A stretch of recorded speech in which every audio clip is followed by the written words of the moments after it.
Hospital porters' pride and dignity. Stop the New World Order. Welcome to Panmo TV. And welcome to this, the River Thames, or the Isis as we call it, in Oxford. And it is a very, very typically Oxfordian winter's day. Well, it's bright sunshine, which is not that usual. It's usually raining or cloudy. But there's no snow, it's temperatures above freezing. Usual thing. I've often lamented about that, but I choose to live here. It's up to me. Anyway, I can't help noticing actually that the winter in the south of England, you know, it's bright sunshine and warm temperatures and bare trees. It looks surprisingly apocalyptic, doesn't it? Or post-apocalyptic. It just looks like, you know, something from the road, etc., except it's warmer. Yeah, I'm doing another roving film review. Yes, I am. Not the road. Yeah, not the road. Oh, by the way, I wrote an article about the road on a Panmo Voice. I did watch it. People say it's depressing. It's actually not depressing at all. It's actually quite positive and uplifting. But I wrote an article about that on a Panmo Voice. I'm not doing a video about it. I'm doing a roving film review again. This time I'm going to see a film called Conclave. It's a new release. It's in the cinema. This is a film which I've actually paid for in advance. Now, I don't often do this because the only place it's showing at a convenient time is the Curzon in Westgate Centre, where I saw Red Joan. I think that was the last film I saw there. And I'm going back there because, well, I could go see it at the Phoenix or the Ultimate. I mean, I'd rather go there because they're smaller community independent hubs. But the thing is, like, it's a 1:20. It's the only convenient time, really. I can see it. So I'm going to go to the Curzon. If you remember from before, the Curzon is cashless, or at least they take cash, but you have to go right up to the bar to pay for it. So I thought I might as well book it in advance, which I've done. So I don't like doing that. I'm sorry about that, but as I said, if I wait till later, I won't have time. And if I don't watch it today, I probably will not have a chance to watch it again until it's out of the cinema. So I'm going to go and watch it now and paid in advance. I bought the ticket in advance. Now, the film Conclave is the reason I'm going to see it. I wasn't originally planning to go to see this film, but somebody recommended it to me. Someone at the Basis Project conference said, "Ben, you got to go and see Conclave. It's brilliant. I'll go and see it." I've been to see it twice. All right, so well, if someone at the Basis Project thinks it's good, then it probably is. So I'm going to go and see it. Now it's based on a novel by Robert Harris. Now Robert Harris is quite infamous because I keep trying not to get the sun in the lens so it silhouettes me. Robert Harris wrote the book The Ghost, which was made into a film about it's a sort of satire of Tony Blair. I remember it's a very good book and film, actually, a thriller. And this, I'm guessing, is sort of similar. It's kind of a thriller. And obviously I haven't looked at any synopses or reviews. As you know, I don't do that until I've seen it myself. But I mean, you can't miss, like, the quotes, the poster quotes. They're everywhere. It seems to be quite highly acclaimed. There's lots of, oh, brilliant, a stunning tour de force, things like that on all over the posters and things like that. So I have seen those. You can't miss them. But I've now got to. But I've not read any reviews or synopses. I'll make my own mind up, as you know. I will read the reviews later on after I've seen the film. So, and this is how I get my own impression of it without being influenced. You know, there's some people say, well, I can't go and watch that film because I don't know what the critics have to say. Yeah, sod the bloody critics. Who are these damn critics anyway? Where do they get off telling me what I can and cannot like? I mean, it's like this bastard who kept saying, "Oh, Ben, you mustn't be a hospital porter. You've got to train to be a nurse or an ODP." If you don't get really angry, he got really angry with me because I said, "No, I'm proud to be a porter." You're not allowed to feel that way. You're not allowed to be proud to be a porter. I'm dictating your life for you. It's not for you to do what you want in your life. It's for me to tell you what to do with your life. So yes, some dickhead did that. That's the guy called Jack. So these people are very similar. They say, well, you're not allowed to like that because the critics don't like it. The critics have panned it. And there's this ridiculous phrase, defying the critics. And if you go to a cinema and you watch a film and you like it and the critics don't, you know what you're doing? You're defying the critics. Like the critics have an authority. Sod the fucking critics. Anyway, I will read the critics afterwards. It's more for amusement than anything else, because I can do those funny voices. So I will be reading the critics after I've seen the film. Anyway, what's this? Handmade and stone hardwood gifts. All right, so. Hello. How you doing? What?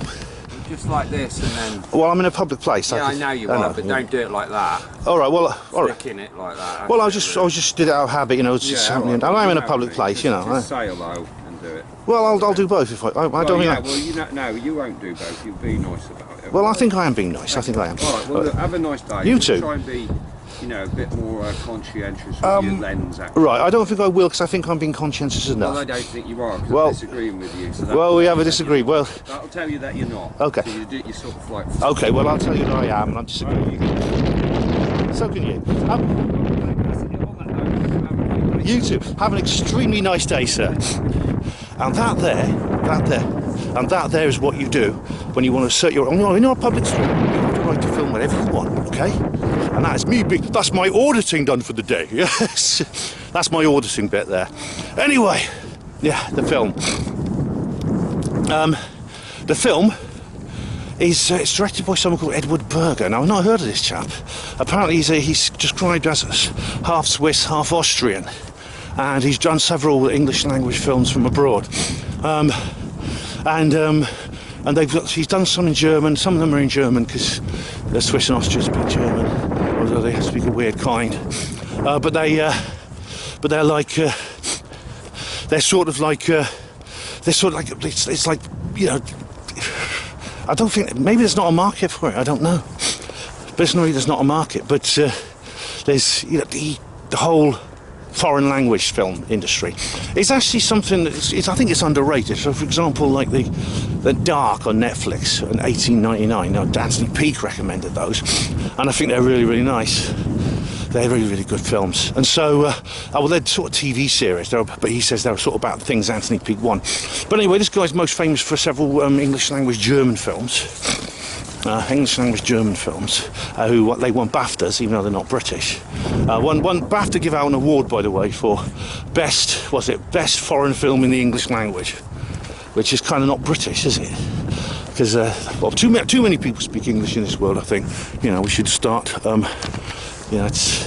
It's a bit sort of like, well, maybe it's the Welsh in me coming out, but I do think that's the case. Anyway.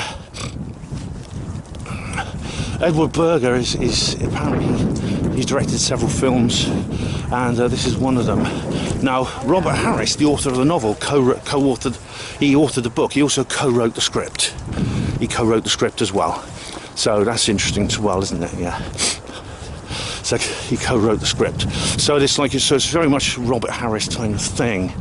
And it's always interesting to watch a film based on a book in which the author and the script writer, in other words, the guy who creates the story, are the same people. Even though it's not completely his work, he wrote the script with someone else. So I'm interested to see what that is. I'm interested to see what that's like. The fact that I've not read the book. I mean, it's better if I read the book first. You know what I mean? It's better to read the book first. But anyway, he's the director. He's the writer. Edward Berger is the director. Now the cast is very, very A-list. There's Ralph Fiennes, who very, very prominent British actor. He's been in so many things I can't even begin to even list them. I think, what do I know him best as? Oh, he was in that. He was in one of the Star Trek movies before they went stupid. One of the new ones before they went completely stupid, I think. And he's also in.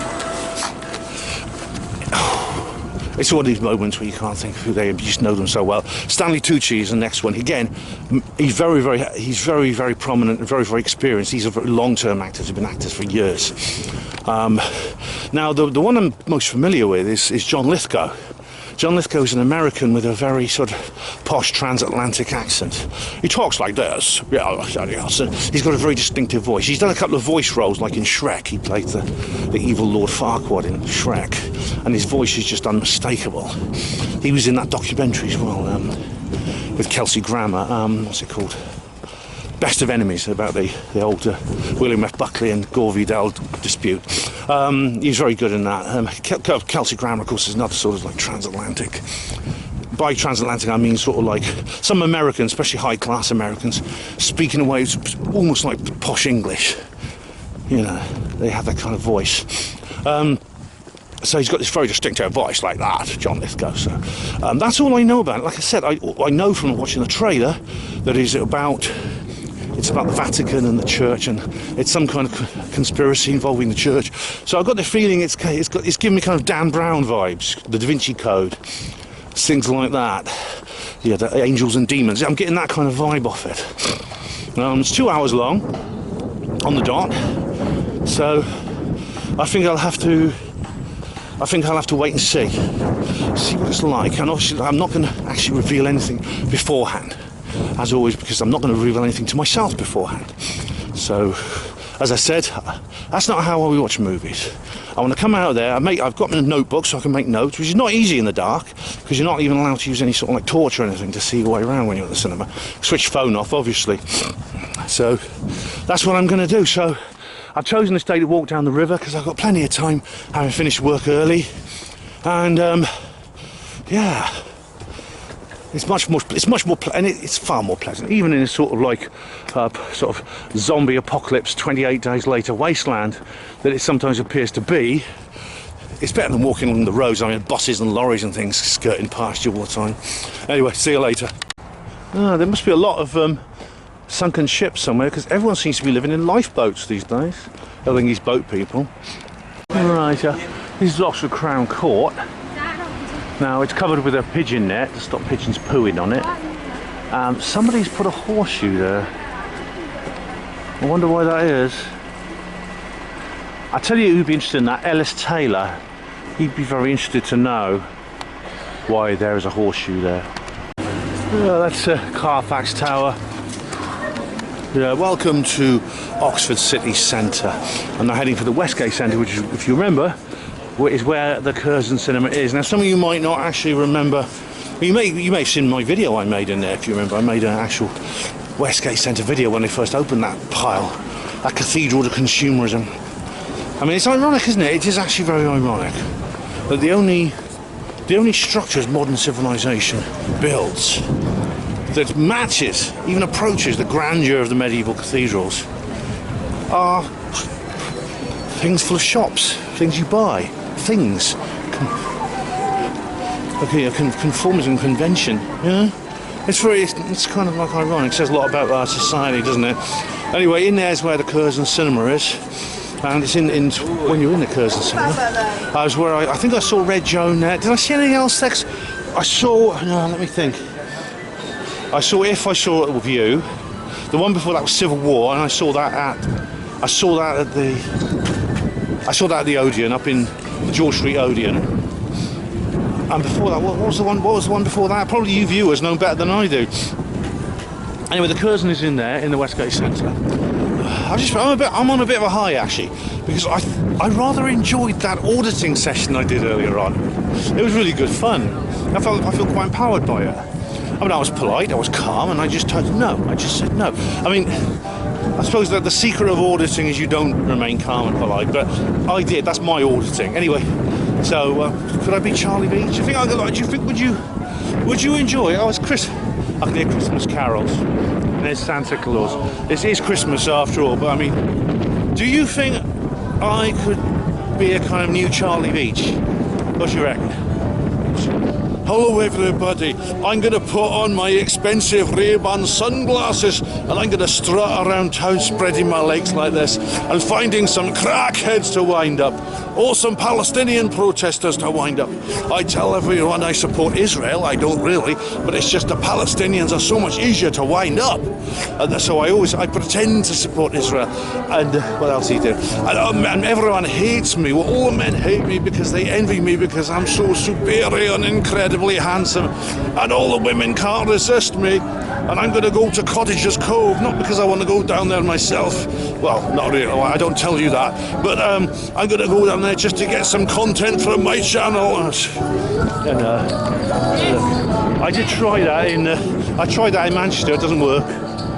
That is Christmas here in Oxford. Funny enough, there's no one in Bomb Square. Anyway, here we are at the Westgate Centre. I'm going to go in there and watch the film. And there is the Temple to Consumerism. And this time of year, Christmas, is the absolute. It's the sacred month. It's the holy period. It's the annual. What's it called? Whatever they call it, Christmas. This is the big. This here is the big touristy spot here, because you can take this amazing view. It does have an amazing view over those dreaming saucers. I mean, not dreaming saucers, dreaming spires. That's it. The dreaming spires there.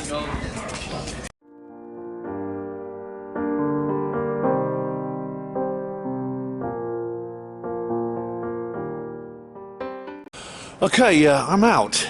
Watched the movie, and well, that was not what I expected. I can't help thinking that what I've just seen might be an interesting piece of unintentional comedy. I'm not kidding. How do I describe it? Well, okay, this is a film. It's a 2-hour film. Lots of I noticed when I could always stay to the end of the credits, because sometimes they have little Easter eggs at the end. Remember Black Panther and that time when everyone goes, "Oh look, it's still good," and they're all standing there in the middle of the bloody. Yeah, it annoys me when people leave before the end. With Black Panther, of course, there's this amazing postscript scene, which is just before the credit roll, where King T'Challa and the others they go to the United Nations and they say they're going to give up the secrets of the free energy and things like that. And let's go down there. I don't know. Well, that's where the underground base is. And of course, by that time, everyone's on half the people have gone out the auditorium, and they're like, "It's nice and warm here. It's just great because it's bloody cold. It's bloody cold this evening." And they suddenly say, "Oh no, there's a little bit more," and they all stand there in the aisle in front. Everyone's sitting there trying to watch who's still there, and they're standing in the aisle. "Oh look, come back in. There's a little bit more. Look." And there's that interesting, just 2-minute like postscript in Black Panther, which is better than the rest of the film put together. And but they're all standing in the bloody aisle, walking out, and I'm sitting there saying, "I want to see, get out of the way. I'm trying to watch." So I will stay to the end, just in case there's some little Easter egg in the credits. There wasn't this time, although I still, like I say, I always watch the credits for names that I recognise, things like that. One thing I did notice with this particular film is a lot of the names are in the credits, not like the main people, like the director, producer, etc., but you know, the gaffer and the best boy, whatever they are, and the key grip and the catering, and so lots of foreign names. And when I say foreign, I'd say Eastern European, Polish, Czech, something like that. I don't know precisely. I don't know why that is. But anyway, yeah, it's a thriller. It's a thriller of intrigue and conspiracy set in the Vatican, but it's not quite up to the scale of Dan Brown. It's not quite on that. Sorry, some rather noisy teenagers I'm passing. I used to be one myself, but it's not quite on the scale of Dan Brown. It's not that far out, you know. No love child of Mary Magdalene or anything like that. No antimatter bombs placed in the basement. Nothing quite that bad, but it's about the Conclave of Cardinals, and lots of secrets come out in the power struggle to become the next Pope. Well, the Pope dies at the beginning. There's this dramatic scene where they put him in a body bag and take him off to the hospital, and he's like really it's a kind of interesting it's interesting the way it's shot, actually, because the paramedics wheel him out on the trolley. Not porters, otherwise if they were hospital porters, I'd have stood up in the middle and saluted my brothers, even though they're just images on the screen. No, they were paramedics. But you see like the body on the... It's like the camera accompanies the body from... Where am I going? I think I'm going the long way round. Never mind. It accompanies the body, and you basically see the camera focusing on the body in the body bag of the Pope as he's wheeled into the vehicle, and the vehicle drives off, the ambulance, and you can actually see it moving, you know, bumping around. It goes over the bumps in the road and things like that. It's a very weird shot. I would say I should add a little bit more about the beginning before I forget. The cinema itself is very nice. They play like jazz music as you're walking in, and the lights are on. There's lots of like settee type seats with big double wide seats for people to sit on together. I forgot my glasses, which is, well, it's not too bad because it's quite a small auditorium, but normally better if I had my glasses on.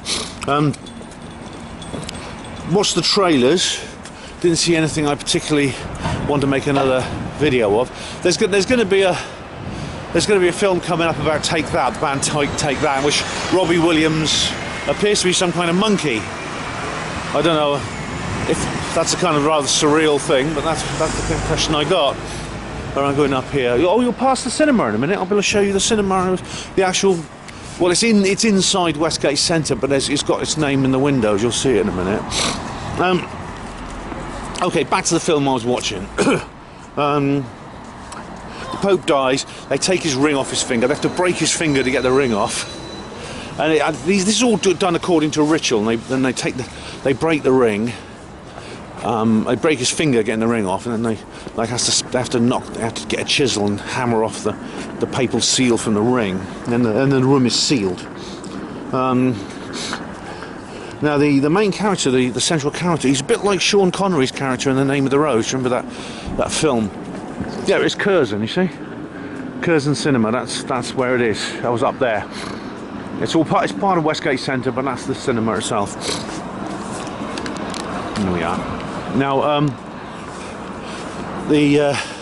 his name is Thomas Lawrence, and he's a cardinal, a British guy or English, played by Ralph Fiennes, and he is basically he's the central character. He's the dean of the Vatican, and so he has to preside over the papal conclave, the conclave of cardinals. Now, this happens when a pope dies, or in a very rare occasions abdicates, and with Pope Benedict XVI we had one of the rare cases of a papal abdication.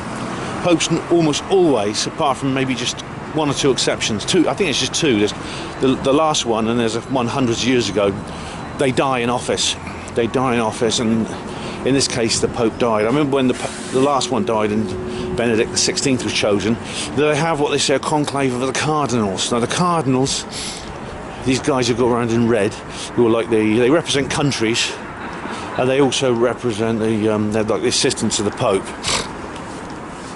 The Pope wears white, of course. I mean, it's interesting. I mean, it's interesting. I'm wondering what is woo-woo about this film. There was a bit that's sort of Panwo-esque, which may explain why it was recommended to me. The conclave is they all get together, and they in the Sistine Chapel, and the doors are locked. It's all highly secretive. They even have like a special covers to put on the windows, so you can't eavesdrop with like laser vibration detection on the windows. Everything is like completely sealed. Possibly it's because also they shapeshift into reptilians. You know, it's like the anointing of the king, if you remember. But so the conclave of the cardinals takes place. Oh, there's going to be spoilers in this. I should warn you in advance. But there's one guy who's admitted at the last minute, quite a young chap, but he's 40-something, black-haired guy. Apparently he's Venezuelan, but he's been he's the cardinal of Kabul, so he's been in Afghanistan, and he's a humanitarian aid worker helping people who've been in war and stuff like that. So he's got one of these sort of quite liberal priests. It becomes pretty clear there is some kind of schism in the church, and it's actually not done very well. It's all rather shallow. There is a schism between like reformers and conservatives, and Lawrence, that is the main character. His best mate is Cardinal Bellini. It's Aldo Bellini, his name is, and he's played by Stanley Tucci. And together they are the leaders of the reformers, the more liberal element. And Pope Francis, the current one, is actually possibly the last pope, if you believe the legends. He's also one of these reformers. I say the legends. You've probably heard of the prophecy of St. Malachi. It's really doing the rounds at the moment because it's on the point of coming true, possibly, or either being proved or disproved, because St. Malachi, in the 12th century, he was a bishop in the 12th century. He was Bishop of Armagh in Ireland, and he went on a pilgrimage to Rome where he met an angel, and the angel told him there was going to be 111 more popes, and then the church would fall, and it would be Judgment Day and the apocalypse, end of the world, etc. Right, so in Malachi it's 111 popes from the current one. So you're going to get 111 more popes, and that's it. Then it will be Judgment Day, Armageddon, etc. Well, guess who's number 111, following the one who was pope when St. Malachi was alive, on the went to Rome. Guess who's number 111? Yep, it's Francis. It's Francis, and maybe there's an element because Francis is Argentine. Now, I might not be able to film completely around it because it gets a bit noisy along here.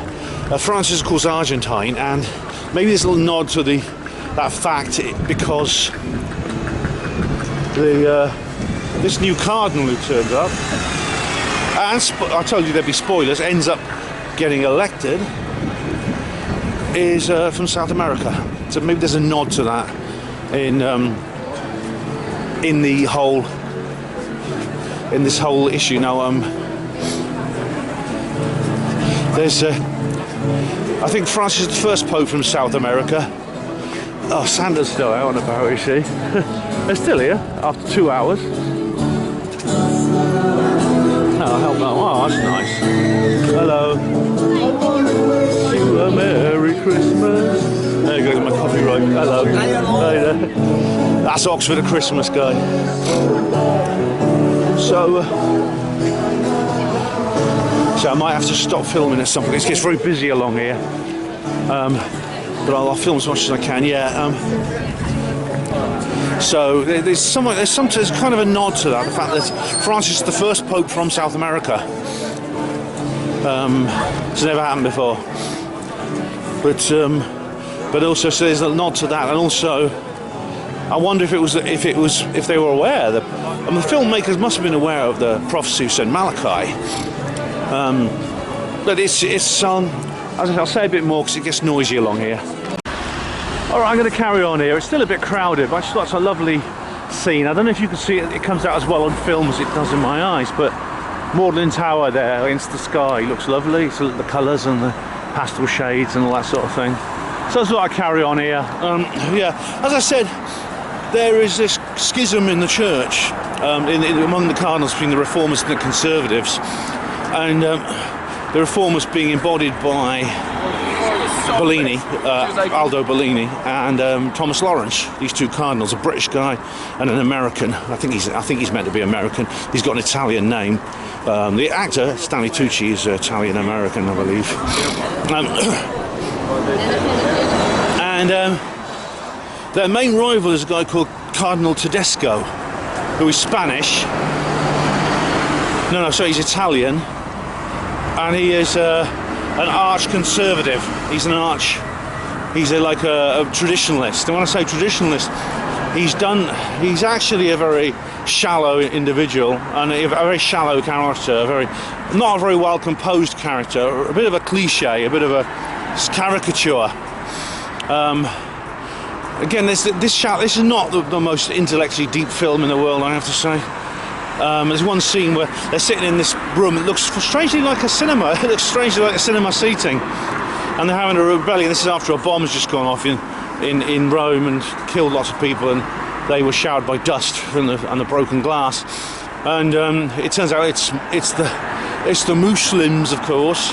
And he does this rant. He does this counter-jihadist rant, which is just like Tommy Robinson on speed.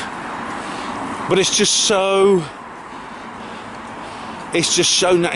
narrow-minded. I mean, you could argue that I could kind of sympathise with him in a way, but he does it in such a sort of hateful,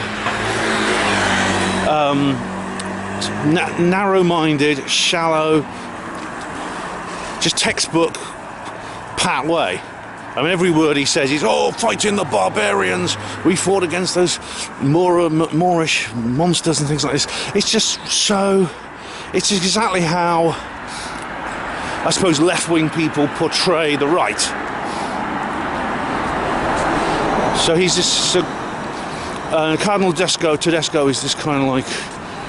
He's this sort of mindless, faceless behemoth of sort of radical traditionalism and sort of doctrine. sort of orthodox doctrine within the church. Apparently, I mean, he's not quoted, he doesn't actually say this, but someone else quotes him as saying that homosexuals should be put in prison in life and burn in hell, and burn in hell after their death. I mean, I don't know how many people actually believe that, who actually think that's true. But again, it's very, very few. Very few. Even those who are supposedly anti-gay would never go that far. Yet he does, apparently. And he's kind of... This is what I mean by him being a caricature. He's almost like some kind of like pantomime villain. And a very, very bad character indeed. There's another individual. There's four main characters. The fourth one is John Lithgow's character. And he's called Joseph Tremblay, who's American. And he's a cardinal, Cardinal Tremblay. And it turns out that you kind of get the feeling he's sort of on the fence with the whole liberal conservative thing. But it turns out he's merely motivated by personal power. He's motivated by personal power. So I'm working off my notes here, which I wrote like in the cinema in the dark, and I can only read them now. Yeah, but I'm doing the best I can. I'm also going from memory, of course, why I do these things right. Yeah, it turns out he is actually not. He's on the fence because he's essentially a political prostitute. So there's a lot of like parallels between this ecclesiastical regime and politics. In fact, at one point, when Lawrence and Bellini fall out, and Bellini accuses Lawrence, oh, he wanted to offer you the role of Secretary of State, didn't he? So there's this parallel between politics and religion. Of course, religion is political. Religion is very political. Religion is a very old way of controlling people mentally and psychologically, and of course spiritually, which is the whole point. Is we have a spirituality, it has to be subverted, and religion does that. This is not to knock people who are religious. I know people who express a genuine spirituality through a faith, Christian, Muslim, Hindu, Jewish, etc. But the role politically those institutions have played has been negative. Now, I agree with Stefan Molyneux, actually, that Christianity is an important, culturally is very important, I think, in Europe at this time of history. Now, during the first meeting in the cinema seats, you find out from Bellini, he's the opposite of Tremblay. Tremblay desperately wants to be Pope for his own personal gain. He simply wants power, which is why he's kind of like which is why he's a political football. He's a neutral in this fight between the different factions. And the thing is, like, Bellini and Lawrence are both part of the Reformer group, but neither wants to be Pope. Funny enough, it's for very different reasons. Bellini believes he's not qualified. He doesn't want to be Pope. He believes he's not up to it, basically. Lawrence accuses him of cowardice at one point, and Bellini doesn't disagree. Lawrence also doesn't want to be Pope, so they keep voting for each other. And Lawrence doesn't want to be Pope for a different reason, and this is something I wish the film had explored in more detail. He's suffering from a crisis of faith. I think he's one for Richard Dawkins' clergy project. You know, Richard Dawkins had this campaign for allowing people in the priesthood who had been just Christian, of course, you understand, only Christians, please. Dawkins had this idea for vicars and priests and other people who no longer believe in God and are just going through the motions for the sake of their career, for their family, for their social group, for their community, etc., to come out of the closet, so to speak. He called it the clergy project. Now, it turns out that Lawrence is one of these people. He's starting to have his doubts about all kinds of things, even the existence of God. At one point he makes this cryptic speech where he says, "Certainty is a bad thing. We must have a pope who does not value certainty. So we have doubt. We are allowed to question things like this." Which is all very well, but there is some good elements to the script, despite the bad characterisation of some of the individuals. I think probably this film has a very left-wing bias, which is why the the left-wing characters are far more well thought out and well created. They're more wholesome and complex and multifaceted as individuals than the right-wing characters, or the main right-wing character, who is Tedesco. Now, which is what happens is that I said I wish that had been explored in more detail. I wish we'd heard more. He'd spoken in more detail about his crisis of faith, because these things interest me. People who change their minds about something fundamental to their identity interest me, which is why I'm interested in the skeptics. This is why I did that Skeptic of the North video, do you remember? And this is why I've been following the career of Brent Lee. Less so Neil Sanders, because I think, as I said, I think Neil Sanders is... Brent, look, to put it frankly, I think Brent is being honest and Neil is lying. But generally speaking, I'm interested in these people who have issues with things they believe. Now, going through this alleyway now, it's much quieter here, isn't it? Let's hope there's no alien hiding behind that lamppost, like in that thing which Jaime and my son investigated, where the creature with the long arm comes out and grabs some kids playing football. Do you remember that? Anyway, yeah, Tremblay, it turns out, is he's politically neutral, but they say you always got to. There's this line I remember. You must always watch. They say, I'm voting. One man says, I'm going to vote for you because you don't want to be Pope. And they says, why? Well, and they said, well, you've got to watch out for those who do want it, because they're really dangerous. So this is an old idea in politics, the idea of the reluctant leader. It happens in those of you who are fans of C.S. Lewis's Chronicles of Narnia. At one point, Aslan asks the king. He asked the young boy who's about to become king in Narnia. He says, "Do you want to be king? Do you feel yourself Do you feel yourself sufficient to be king?" And he says, "No." He says, "Good," says Aslan.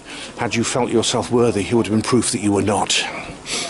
And I understand that. You know, the politics maybe should be seen as a civic duty rather than something to seek for the purposes of personal ambition.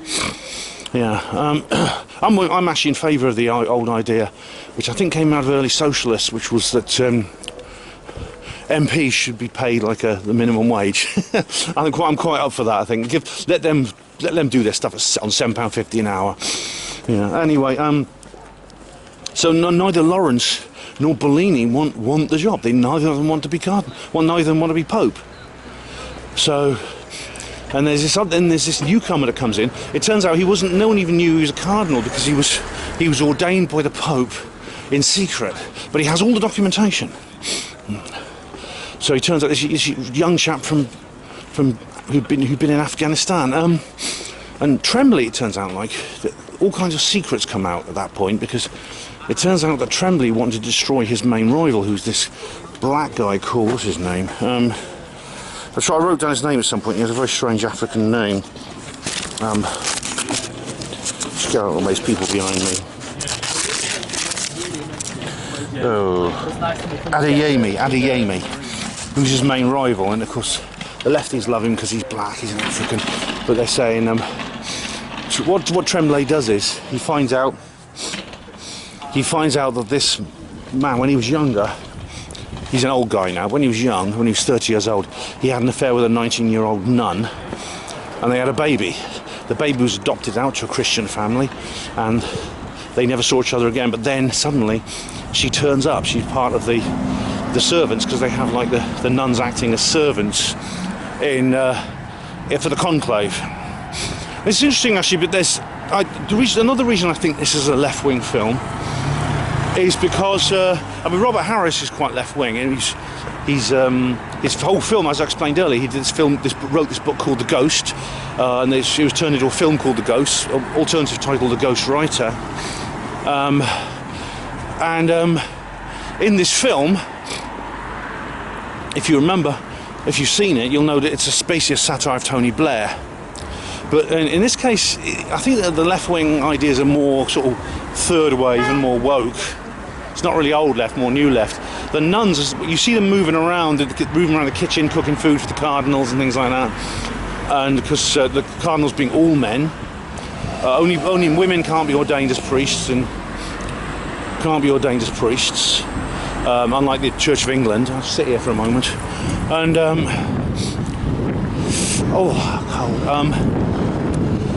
And so the nuns act as servants, and the way when you see them walking around with white umbrellas and things like that, and they're moving around the kitchen, it reminds me of some of the shots in The Handmaid's Tale. It reminds me very much of that in terms of camera work and production design. So the nuns are portrayed as these like dystopian kind of feminine figures from this ridiculous, horrible story.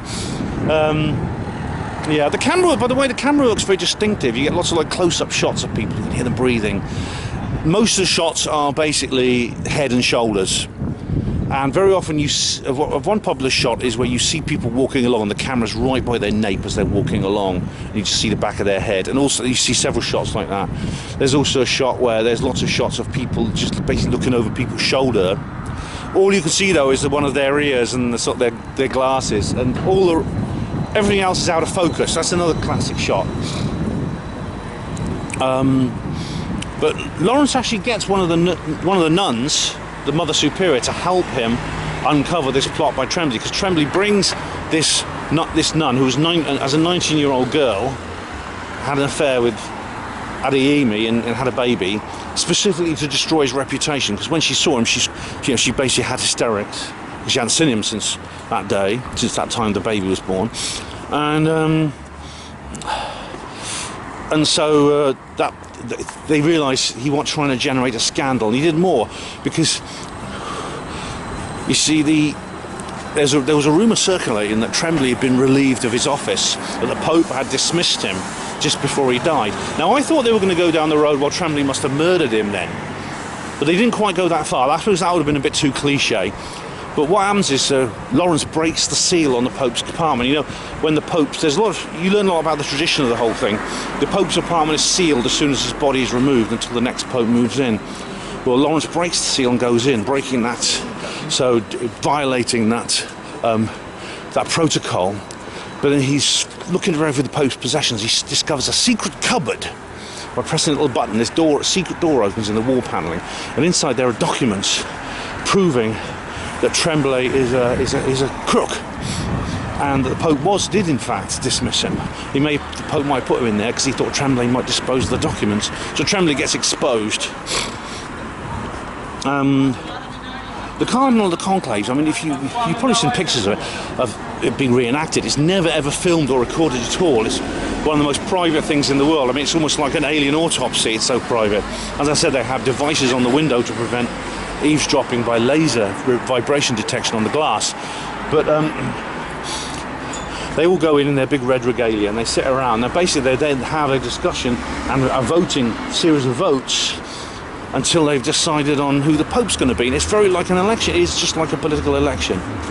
The ballot papers are then burned once the decisions are made. And if the decision is made, the cardinals will release a cloud of white smoke from the chimney above the Sistine Chapel. You're familiar with the Sistine Chapel, this amazing mural by Michelangelo. If they don't, then they release black smoke. So, and basically you go through various rounds of elections until you get like a name comes up. That's how it's done.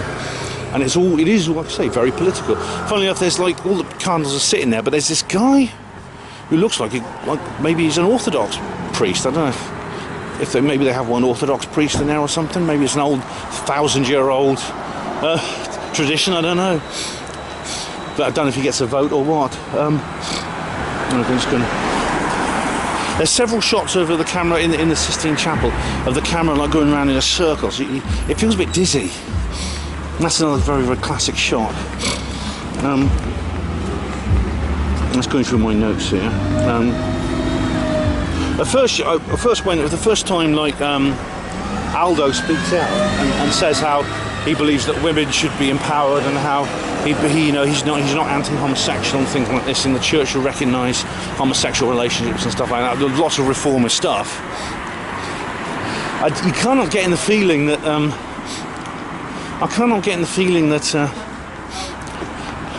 I thought that moment he was saying that so people wouldn't vote for him because he doesn't want to be Pope, but it turns out he does believe that.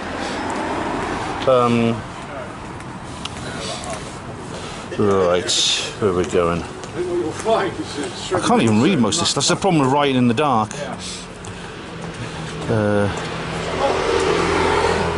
It's like I compared it to Big Brother, the way they vote for each other in rounds. The TV series Big Brother, where they have to vote to expel people. You know, I hate that program. I loathe it, but it's sort of like an interesting thing. Anyway, the nun eventually, well, what she does is after she decides to back Lawrence, what she does is she sort of like looks the other way. What she does is she's like on her computer and she logs in with the password and she just turns her back and looks at Lawrence and walks away. So Lawrence has access to all the files on Tremblay. It turns out he's been embezzling money and stuff like that. Yeah, and so yeah, it's together with the Mother Superior and Lawrence. Actually, they break in, and then they confront him in the canteen when they're eating dinner, and the Mother Superior speaks up. She says, "I know we sisters are not meant to speak," and there's this feminist appeal. Like I say, this is very left wing, and but we have eyes and ears, and she does this long speech, and then Tremblay, Cardinal Tremblay, who's played by John Lithgow, and he's you can see they've done him up. I mean, I thought this all the way through, but in that scene especially, he's made up to look like Donald Rumsfeld. He like protests and he said, "This is all a fraud to destroy me." And they said, "Oh, we got the evidence, mate." So he's out of the running. Lawrence, I said, look, if you ever see the film The Name of the Rose, it's based on the book by Umberto Eco. It's a very, very good film. Yeah, again, visually intense. This film is very visual. They say lots of close-up shots, you know, like you're almost breathing down someone's neck, looking over their shoulder. It's almost like a fly on the wall type experience watching this. It almost is. And then after some, it doesn't work out because you think that Lawrence is going to become Pope. He doesn't want to become Pope. They say it has to be you, and because after he's basically, like I said, Bellini's won it. Bellini's like forces himself out of the race, and then so Lawrence feels he's pushed into it. But then surprise, I don't know why, but it's a weird thing. Hello, how you doing? And then Vincent that's the South American, the Venezuelan, the guy who's been in Afghanistan, the young chap. They vote for him. For some reason, it doesn't really make sense. As I said, there's going to be spoilers. But then this Monsignor, who's been acting as a kind of like assistant, he's been the Lewis to Lawrence's Morse. He comes in and says, Your Eminence, I must speak with you immediately. This is just after he's been elected and they put the white smoke out. And, hello. That's why I'm pointing at myself. Oh yeah, I see when you turn at me up, the one I No, I wasn't. I'm pointing at myself. okay, All right. I could have made an auditing scene there, but I mean, I actually wasn't filming her. And then I'm just going to go in here a minute. The problem was filming on the street. I mean, I'm within my rights, but it's just so many distractions. And it says, this gentleman, they found out a bit more about his past. They've been digging up more stuff about his past.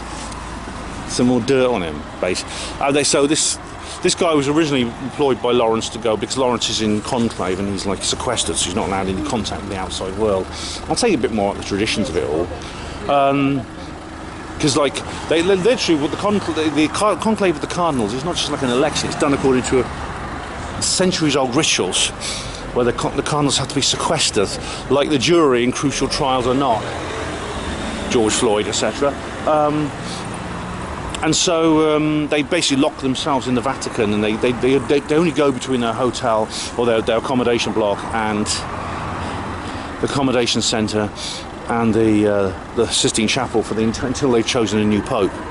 And the doors are locked, everything's sealed off. It's all very, very secretive. Like I say, it's never filmed because they have to shapeshift. But then I'll cross over now. But then. They say they basically, this detective has found out something about Vincent.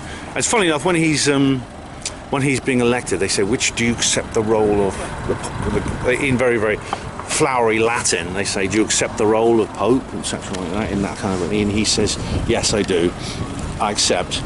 And they said, but what name do you wish to be known? Because popes have their own names, but then they have their papal name. Like Pope John Paul II was called Karol Wojtyła. He was a Polish guy, for example. And he said every cardinal's supposed to know what they're going to be called when they're Pope. Lawrence wants to be called John, probably because it's quite normal. What's this on the ground? Oh, it's a projection. I quite like these things. Look, it's been projected from above. Yeah, oh, there's a projector in there, so yeah. I'm on Cowley Road now. So what happens is what happened then? Lawrence wants to be called John because if he wins, because it's normal, because he's very reluctant. But Vincent, when he's elected, he chooses the name Innocent, and some popes are called Innocent. It's a name that some popes are called, so I choose the name Innocent. Which is interesting because then Monsignor says, well, I found out some things about Vincent. When he was a young priest, he went to this clinic, and it's left up in the air exactly what that is.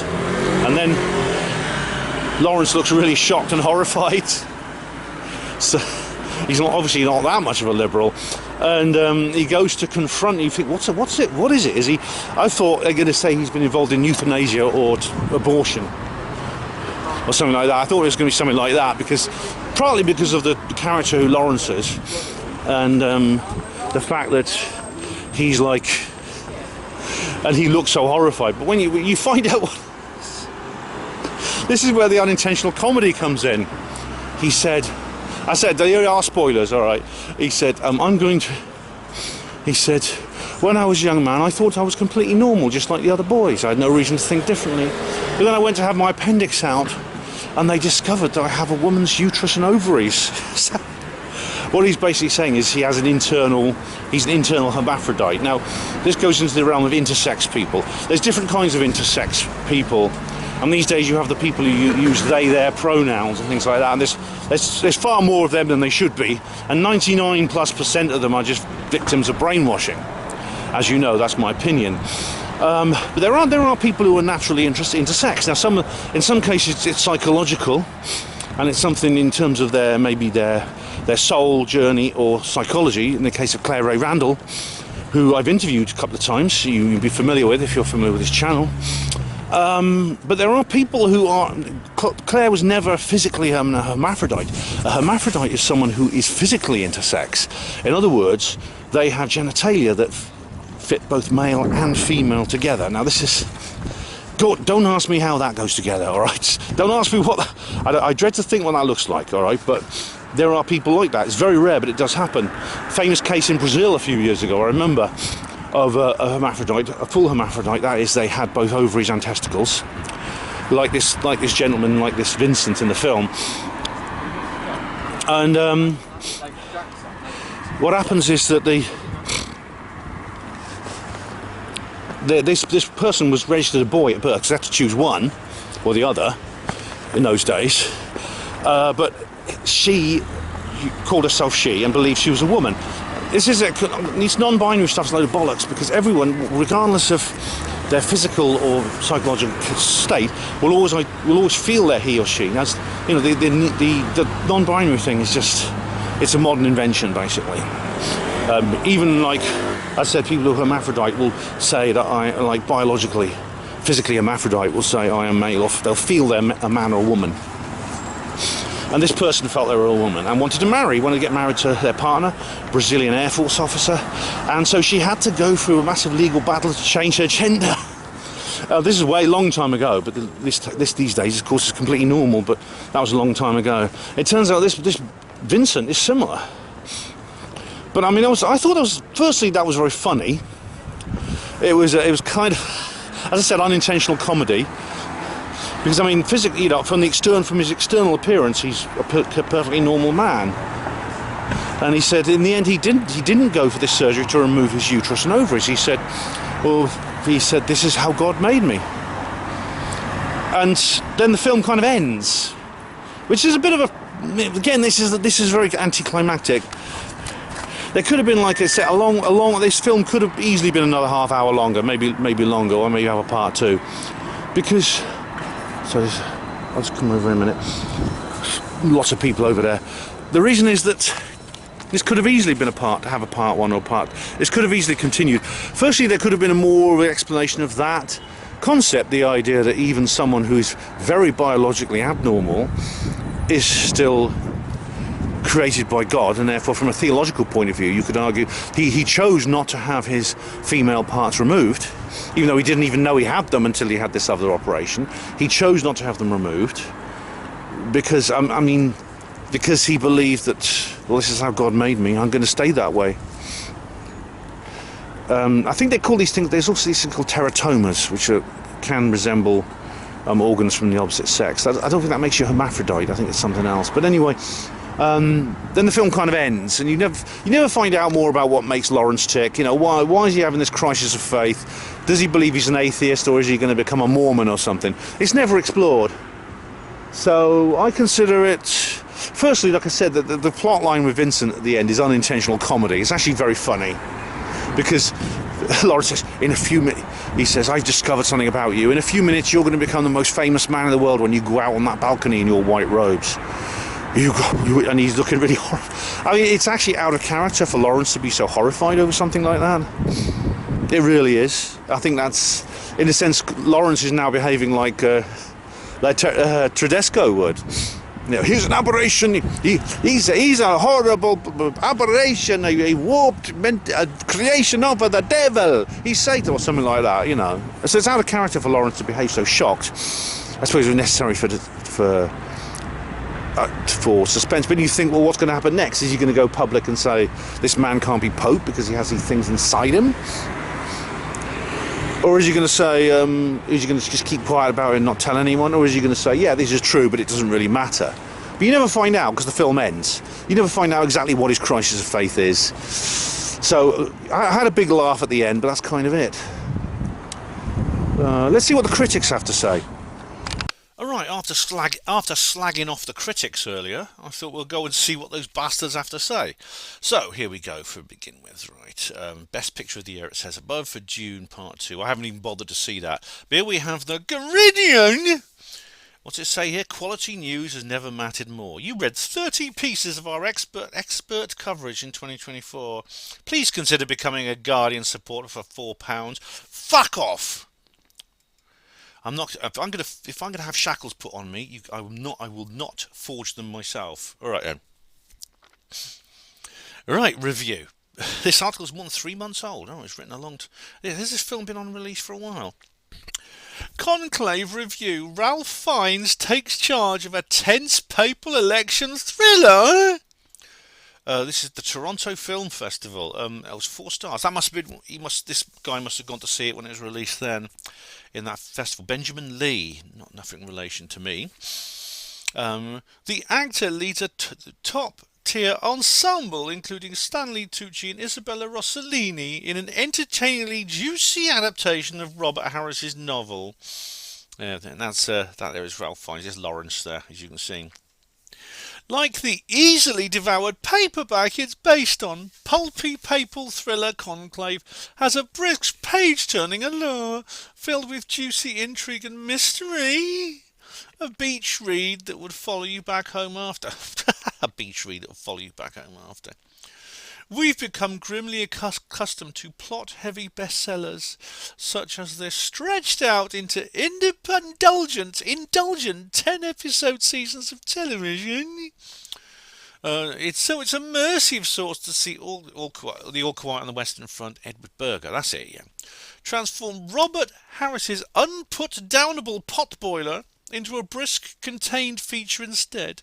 A 2-hour escape to the Vatican that knows exactly when to drop us in and take us out. Well, it does, I suppose. Quite well paced, I guess. It's a fairly dry setup in theory, but Harris and playwright Peter Strawn, any relation to Karen, who co-wrote 2011's equally involving adaptation of Tinker Tailor Soldier Spy. Oh, that wasn't very good. That was quite bad, actually, Tinker Tailor Soldier Spy. The 70s TV series with Alec Guinness is much better. Professor Simon Holland worked on that, you know. Have found humour and suspense in the fictionalised hunt for a new pope. Well, I'm glad this guy actually did spot the humour in it. I mean, I think the humour was unintentional. I think it was unintentional comedy, actually. Which shows, these lefties can laugh at some things. An election, a timely and tense political thriller, scheduled to be released in the US just days before a real one takes place. Oh, it's about the bloody... Is it not about the... What's that? The real one takes place. What's that mean? Nothing to do with the election. Oh, wow, it does. Some of the nods towards its topicality were met with knowing laughs. A comparison to an American political convention. Oh, I see. There was something to do with Trump, I'm guessing. In a contemporary setting, there are competing sides hoping to push Catholicism either back or forward. All right, to embrace diversity or expel it. Expel it, evil white men. There. It's one of the many electric tensions in the film, bruised with debates over what the modern church should look like. All right. Well, of course, being a writer for the Guardian, he probably doesn't spot the things I did. The fact that you make something, what's the word? You make it conceptual and you just ruin it. We've seen this with so many franchises, beloved franchise, Star Wars, Star Trek, Doctor Who, etc. They've just turned them into platforms for other message, and they've gone. So, for example, he says here that more traditional and bigoted Italian Tedesco, they also, So he's bigoted, and they call him traditional and bigoted, but they don't mention that he's actually a really stupid character. He's just a very bad character. It's not his opinions I object to, although I think I think he's far too extreme. As I said, I do sympathise with him up to a point. It's the fact that he's just this cipher of this kind of like emblem of monstrous white anger. Here we go. The thriller. It's a thriller of character actors talking in rooms, but Berger gives it a dynamism which makes it glide. And after this, his Oscar-winning war film. Oh right, that's All Quiet on the Western Front. This is it does have, I suppose you can't say it's boring. It's despite the fact that, like I said, it's all people talking in various rooms. It is. Here we go. Here, scene security. Oh, you've got to say something about the women, haven't you? The scene securing Isabella Rossellini is an observant nun. Actually, she was pretty good, the Mother Superior. I mean, she doesn't say much, but it's just the look on her face and the way she moves around. She was actually quite good. Yeah, it's so fun to watch in just a handful of scenes. You wish she had a bit more to do, because she's a woman. Yeah, well, actually, I think she played her role well. She's a supporting character, and she did it well. It's an ensemble cast, so the secondary characters are going to be quite lower down, but sort of less active. And as I said, it's not her, but the nuns generally are portrayed in just like they are in that horrible thing. What's it called? That horrible program, which I mentioned earlier, The Handmaid's Tale, based on a very second-rate novel. Here we go. Here's The Guardian. The Guardian's doing its Guardian thing. The film picks at knotty discussions. Is a black pope really a sign of progress if he holds vile views towards the LGBTQ community? They haven't put black with a capital letter. That's racist, That's something the editor should have spotted. How much can you tweak and modernise an ancient religion before it loses its shape entirely? And I'd argue that sometimes it could have been picked a little harder, leaving interesting threads a little unexplored. Oh, you see, I agree that there were unexplored threads which could have been tweaked a bit harder. But as you know, I think there are different ones to what this man obviously thinks. This simp clearly believes that they should have played more on the evils of anti-LGBTQ monstrosities. I think I'm surprised he didn't say that he thinks that the black character should not actually have had those views. They should have made the black character the liberal hero and made one of the white people join Tedesco in his horrible things, in his horrible ideas. Anyway, that's pretty Yeah, this is the nature of the twist. Together with the high volume score, the score was good actually. I did like the music. Crowd pleasing gotchas and some sinister vaping. It's funny that they're seen vaping outside in the conclave, and indeed they're smoking outside, and they leave. There's one shot where you actually see a whole patch of dirty cigarette ends on the ground. Yeah. Anyway, they're more begging. No, you're not going to get any begging now. All right. So now we have this is now this is called Angelus. I did wonder what this is, but it's because I always try to choose a journal which is unusual. And we have here. It turns out that it says to provide our readers with the best in Catholic news, first-rate analysis of events and trends shaping the Church and the world. And there's Pope Francis there. You see, so this is basically a Catholic newsletter, basically. This is what accent do I use for this? I know. I'll chant it like I'll do it like the choirs do. Anti-Catholic bias aside, conclave is just plain bad. Yes. Okay. Just plain bad. Real conclaves can be long and boring. Films about them don't have to be. All right. Long and boring. I mean, it wasn't boring, but that's one important takeaway from Conclave. A badly written, poorly researched, half-baked mystery that takes itself too seriously, but turns at time into unwitting comedy. Yeah, that's funny. That's interesting because this journal also spotted the unwitting comedy. Yeah. Badly written, poorly researched. I wouldn't say it was. Some of the script was quite good. As I said, some of the characters were badly composed. Half-baked mystery. The mystery is quite good. Simplistic, yeah, but it's still quite good. Simplistic, ignorant, and shallow. I suppose the plot wasn't complete. I mean, it would have been more cliche, I suppose, if it turned out that Tremblay had actually killed the Pope, but he hadn't. So I don't think that's quite fair. But it says, it feels like it was written from an audience of 12-year-olds. Films about the Catholic Church are not rare, and not all of them are sympathetic. Alright. But most at least try to convey a sense of complexities and mysteries of an institution that is thousands of years old. And it gives a basis of the plot here. Here we go. This is quite good actually. I do quite like this. I won't do the act singing anymore. At the crucial moment, he gives a speech so full of platitudes it could be written by ChatGPT. The church is not the tradition. The church is the future. We should love sinners, not condemn them. War is peace. All right, war is bad. Peace is good. Yeah, and ignorance is strength. There's Tedesco there. Does he look? He looks a bit like Steve Mera, doesn't he? That's all. They got one guy who looks like John Lithgow. Sorry. The John Lithgow character looks like Donald Rumsfeld, and they got someone looking like Steve Mera now. Yeah. He's this sort of monstrous white villain. Yeah. Anyway, this is quite long here, but it's written by Stefano Rebedvigiani, another bloody Scottish git. That's anyway. That is Angelus, Catholic newsletter. Now, finally, of course, Empire magazine. We've got to do that. Empire. Oh, I forgot Rotten Tomatoes. Yeah, Rotten Tomatoes. Oops.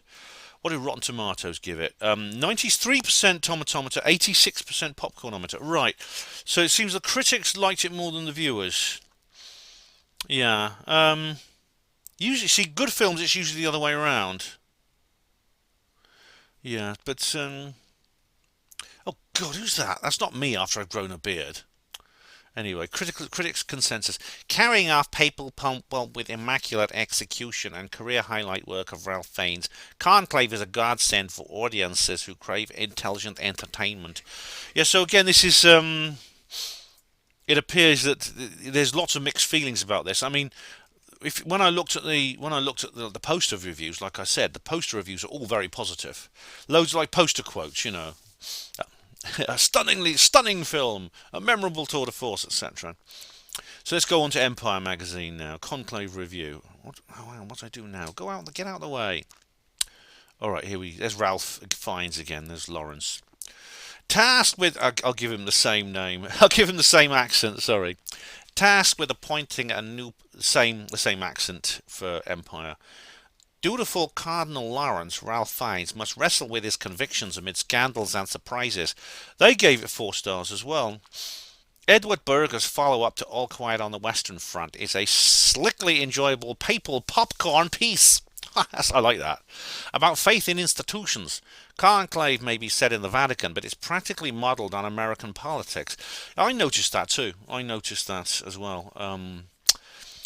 It's one character even compares one of the movie's many backroom meetings to a U.S. political convention. Yeah, that's right. And indeed, The Guardian spotted that too. And yet Berger's rich detail is specific, nicely combining the worlds of politics and religious power play. That there is John Lithgow as Tremblay. And do you see what I mean about him looking like Donald Rumsfeld? They've made him look like that. The movie opens on a distraught Cardinal Lawrence, Ralph Fiennes, making his way to the Holy Father's chambers to confirm the Pope's demise. That just gives like a bit of a basic here. And it says here, Rossellini is Conclave's secret weapon, from her put-upon reactions as she observes in silence to the way she commands an entire room with little more than a curtsy. All right, that is the feminist moment, yeah, which is, as I explained to you, when the Mother Superior does this moment. We're not supposed to speak, but we have eyes and ears, that moment there, yeah. Each and every performance is worth lauding. I don't agree. On the one side stands an English-speaking faction, mirrored in the political dominance of the West. Mirroring, all right. I don't think that was their point, but it does, I suppose. As they try to elect a progressive pope at any cost. They include Fiennes' English Lawrence. Has there ever been a British pope before? I mean, there probably has at some point, but, yeah. Who struggles with his faith. Well, he struggles with his faith, but they don't explain why. While running the conclave, Stanley Tucci's American Cardinal Bellini, whose humility disguises a political savvy, and John Lithgow's shifty Quebecois Cardinal Tremblay. Oh, right, so he's Canadian. Yeah, he's Canadian, whose politeness harbours unpleasant secrets, that's true. Their biggest adversaries include the cartoonish animated Cardinal Tedesco. Good. Cartoonish animated. Yeah, he's very cartoonish. A delightfully moustache-twirling Italian traditionalist.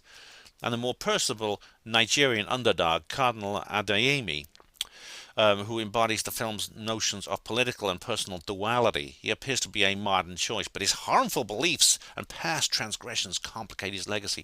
The thing about Adeyemi is his beliefs are not really mentioned very much. You kind of get the feeling he's on Tedesco's side, but Tedesco is the big bad white monster, and Adeyemi is kind of like I don't remember him saying that. Of course, he has the affair, definitely.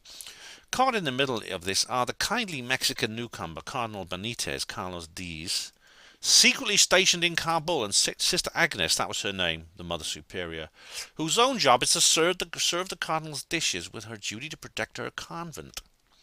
And it says then she has their secret weapon.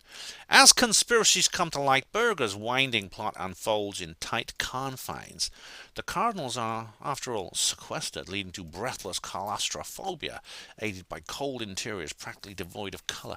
That's right, the colour scheme is very sort of dark. It's blacks and greys and browns with a few white patches. And then, of course, the cardinal's bright red attire. It's very well colour coordinated, this particular film, matching the passion and bloodlust with which they navigate the movie's shifting political sands.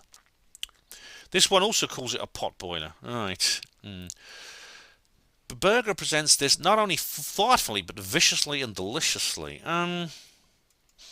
Yeah, I see very mixed feelings there anyway from the critics. So, most of them seem to think, The Guardian and Empire think it's better than I thought it was, as does Rotten Tomatoes. This other people, Angelus, who I've never looked at before, they're very much against it. But I'm sort of in the middle. Well, I'm slightly more on Angelus's side, but yeah. Anyway, that was the critics. Well, that was Conclave. I've taken the advice of that person at Probe. I've seen it. There wasn't anything particularly interesting in it. It's not very woo-woo. It's not very Hampanwo-esque. But, well, no regrets. I didn't walk out of it. Would I see it again? Nah.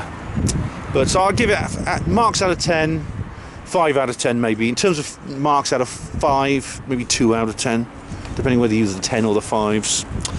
So a mediocre, average film. Not bad, not unenjoyable, not stupid.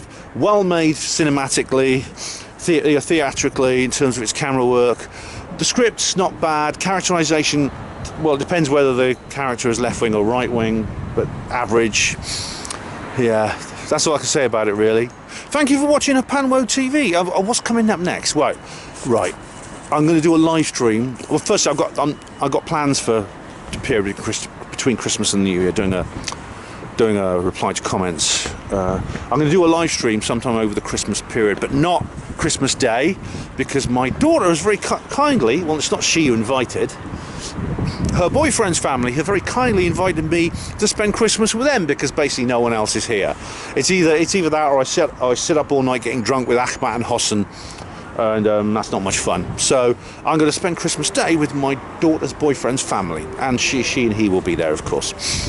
So, but there will be a live stream, probably Christmas Eve. Alright, so my next video will probably be on Christmas Eve, and it'll probably be a live stream, unless something comes up between now and then. For those of you who wonder, am I going to do a review of the programme or the new Greer movie? I've reviewed the programme on Panwo Voice, so you can check that out there. Thank you all for watching Panwo TV. Hospital Porters, pride and dignity, stop the New World Order.